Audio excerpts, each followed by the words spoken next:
After dry dining with Burton and his family the night before, Jack and Rose stayed at the country inn.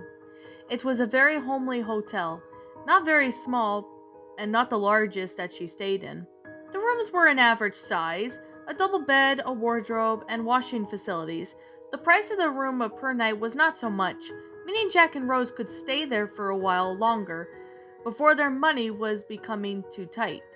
Rose awoke midday and stretched her arms out before rubbing the sleep in her eyes. She found the space in the bed empty, so she raised her head quickly and a pain struck her head at once. "Oh my," she sighed, carefully sitting up. She had drunk a lot of wine the night before. Alf had insisted on celebrating his old friend's return, and Rose had not drank for almost a year. She took the advantage of celebrations, and ended up slightly more merry than she could ever have been. But she had the best time, hearing stories from Jack's childhood. Alf even showed her a few pictures of he and Jack when they were children, and they shared a few jokes over Jack's very chubby cheeks as a toddler. Rose felt as if this was her place that she could belong. It was a perfect place to raise a family, pretty and picturesque. She could imagine Maggie a few years' time as a toddler, learning how to ride her bike, or her father taking her fishing, but Rose had remembered what Jack told her the night that she almost jumped off of the Titanic. It was about his father taking him ice fishing when he was a child and fell through the thin ice. Rose too had felt bad for the cold waters in the North Atlantic and wasn't about to let her child near ice ever. Jack had other ideas that she knew it. He made it perfectly clear that he had no plans or reasons to stay in these parts longer than necessary. Rose had been a bit sad at this, but this was the beginning of her journey, the journey that she and Jack had embarked almost a year ago. Never in the wildest dreams would have she ever pictured herself here, a small farming country, and actually loving it. Suddenly the door opened and Jack emerged soaking wet, shaking his hair and ran his fingers through it before taking off the jacket and handing it over by a chair. "Good morning," Jack greeted with a huge smile. "I ran out for breakfast. You slept past 11 and breakfast was closed downstairs." Jack offered the white bag and Rose took it hungrily. "It was only a few donuts. That's all I could find in the walking distance. It's pouring rain down there." Jack shivered immediately and Rose threw the double cover around him with a mouthful of breakfast. This was an instinct lately, especially with her daughter. If Rose was cold, she would wrap her daughter in more blankets. The cold was something that she would hate for the rest of her life. When breakfast was finished, Rose dried Jack's hair with a towel that the hotel provided. Her stomach was in knots as she knew what day it was. The day that Jack would visit his parents' graves. He had been quiet all morning, almost not speaking at all. Last night had been fun and all, but this was the real reason Jack had come here, to say goodbye to the past. Jack had lied to Rose that morning about breakfast. He had actually been up to see the remains of the old Dawson house. It was about a half a mile up the road, and Jack had trudged it all the way up there. He hated lying to his wife, but it was something he had to do alone. To come here possibly for the last time so he could put everything to rest. The old Dawson place has still half stood. Just the parts of the fire destroyed were no longer in existence. His parents' bedroom had been a main hit for the flames. A cigarette had been lit alight in the downstairs living room. He had been out all night with Alf, and it had been a school night, so he didn't care. He was a careless teenager, and his parents loved him more than anything, and they were very protective. His father wasn't a very strict man. He just did what's best for the child and wife providing. Jack had particularly came close to his mother, as he was even teased at school about being a mom's boy, but he didn't care. The rain had begun to beat down heavier, and Jack thought that he better get home to Rose and bring her breakfast, and he said he had a short prayer and left for good. Entering the cemetery, memories of the 6 years before him flooding back to him it came. It was so overwhelming. He could remember the first and only night he had visited here, when his parents had been just laid there to rest. A bottle of whiskey he sat and drank for hours before getting very drunk, and for the first time in his young life, He had woken up late beside his parents' graves, shivering the next morning with the worst headache he ever felt, his first hangover. It was the exact moment that he realized that he had to leave town. If not, his life would have been wasted in the small town he once loved and called home. Rose had gently squeezing his brought him back to reality. The churchyard loomed ahead, and he knew where the graves were, but his feet dragged heavily as he was unsure of what he was doing and if it was even the right thing. It was Rose who persuaded him to do this, to come here today, to make peace with the past. Maybe she was right. If he could just deal with all this, then maybe they could put all their past behind them. The Titanic, Cal, Ruth, his parents, Tommy and Fabrizio. If he could make peace with the past and lay the ghosts of to rest once and for all, then he could get on with the new life he has. The new life was his beautiful and loving wife Rose, and the life they had created out of their love, their baby daughter Maggie. Maggie, oh how his parents would have loved her.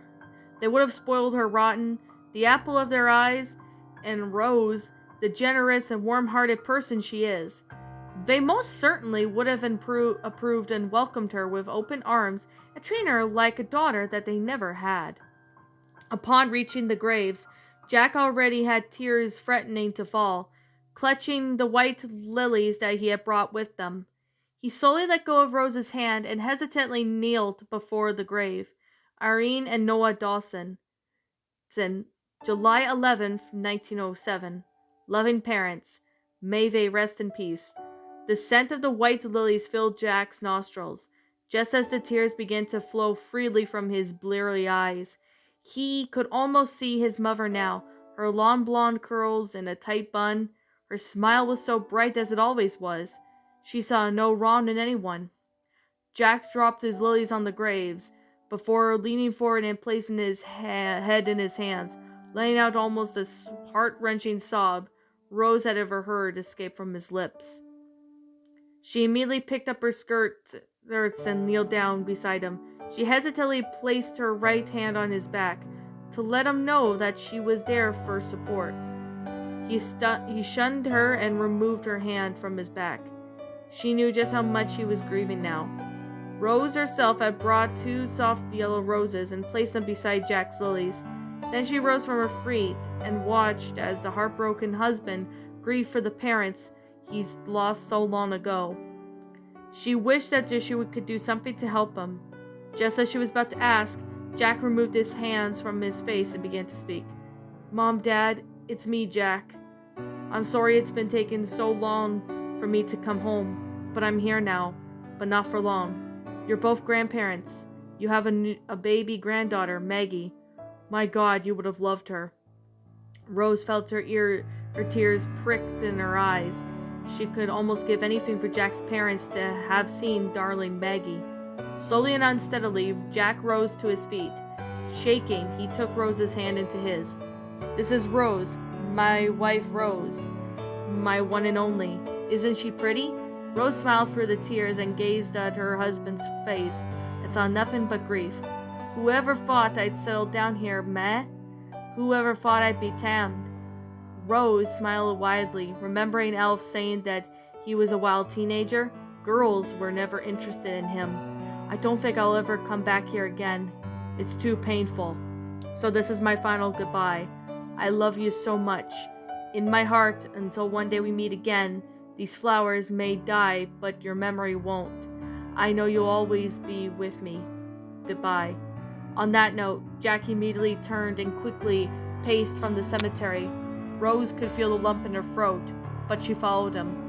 Jack barely spoke on the way home until he reached a hotel. He embraced his wife, and a few more tears fell from his beautiful blue eyes. "I don't want to come back here again, Rose. Never." Jack's voice crackened, and Rose nodded. She understood his reasons. "You have friends here, Jack. People love you here." "No, Rose, this isn't the home anymore. Not for a long time. I was an orphan for 5 years, and then I found you, my Rose. You're my family now. You, me, and Maggie, and any other children we have in years to come." Rose choked back even more tears, wiping her face with her handkerchief. She kissed gently on her husband's cheek. She understood. The state he was in was now something very hard for Rose to watch. She couldn't bear to see him like this again. "So what happens now?" Rose asked, sitting on the bed, now exhausted. "How about we head out for the horizon?" Jack asked. Smiling, some of his spirits had immediately returned as he saw Rose's eyes widen in shock. "Now? What about Maggie?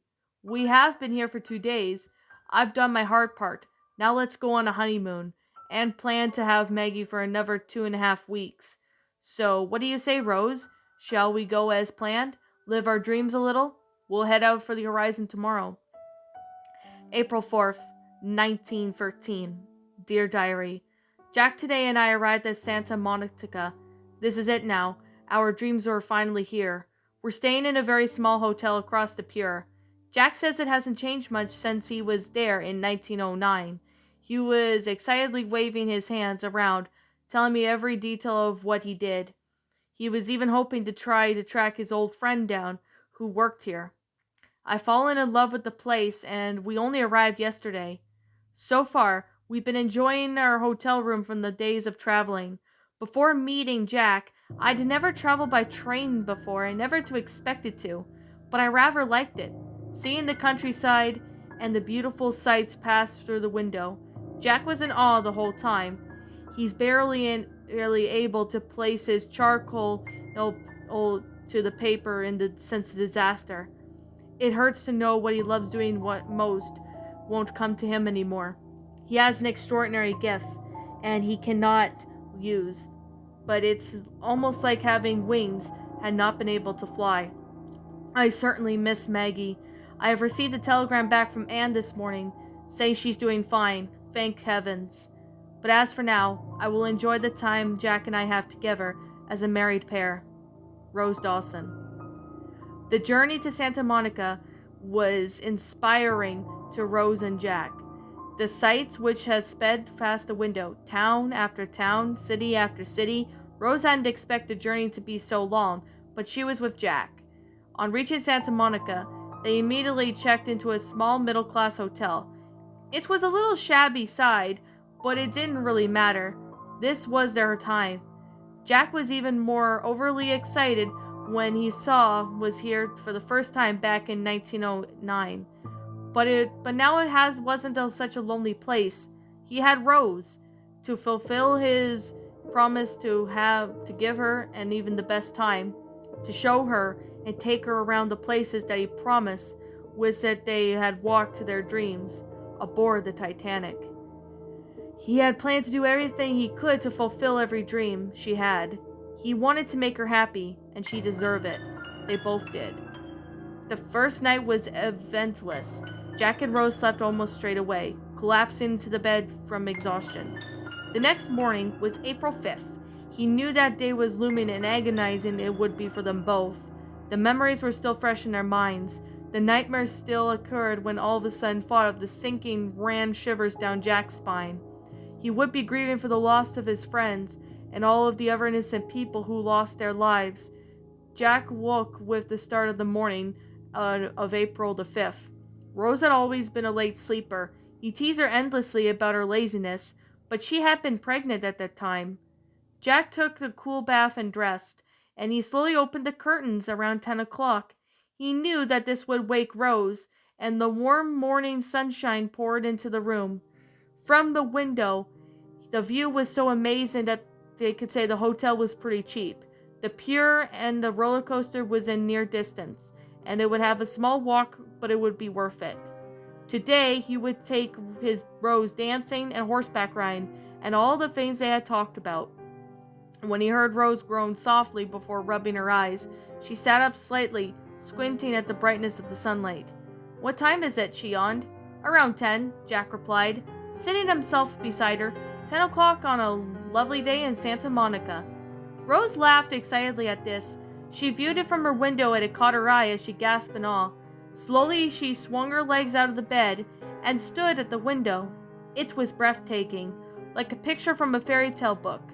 The sea, the sun, the sand, the view. It was all new to Rose, and she had a lot to experience. How would she be able to know where to start? There it is, Rose, Jack started, as he placed his arm slowly and lovingly around her waist and stared out at the view. There's the horizon we've been heading for. This is what we wanted. This is the dream. Rose turned and squealed happily, embracing her husband tight as she could. The sea breeze was warm and light. Jack and Rose strolled, slowly hand in hand. They felt the wind in their hand and the sand on their toes. The Pure and the roller coaster were not too far and they were ahead now, but they were definitely in no rush. They had another week there and they weren't going to hurry. So tell me, Mr. Dawson, Jack started. She stopped to take a seat on the soft, warm sand. She removed her shawl and sat on it, pulling Jack next to her. When you were here last, what was it like? What did you do here? It was exactly the same, Rose. Amazing, but this time it's unbelievable. Why? Rose questioned. What changed? You're here. Jack then took her hand and gently kissed it. You make this experience even more unbelievable. Rose gasped and smiled before turning her head and looking out at the blue deep ocean. She loved the sound of the waves clapping and lapping against the sand.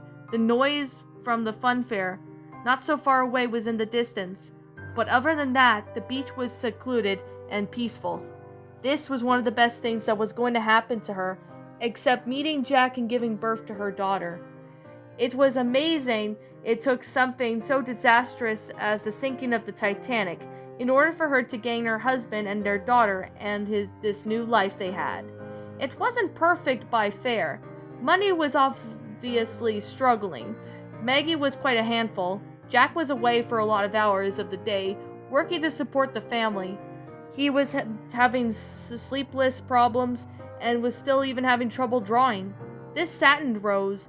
His beautiful gift had now gone and hoped he would soon be back. But this life that she wanted was peaceful, and with Jack by her side, she was really ready to soar.